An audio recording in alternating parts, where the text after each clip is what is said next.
Hey guys, today I'm going to be taking some portraits of Eloise with my new OPPO Reno 7 Pro.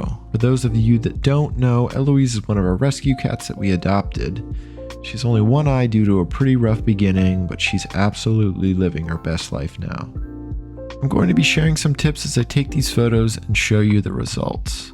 One of the most important aspects of photography is perspective. I highly encourage you to get on the same level or below your animal. You can also flip your phone upside down, which will give you plenty of additional vertical space. Here I'm using a feature called Expert Mode, and I'm able to manually adjust things like aperture, ISO, and shutter speed to suit the environment. I also highly suggest you use toys to capture the cat's attention. It's very easy to place the toy behind or on top of the phone and snap the shot. There's also a portrait mode feature on this phone where it focuses on the subject and blurs out the background to give you a nice, creamy backdrop. Super easy to use and extremely effective.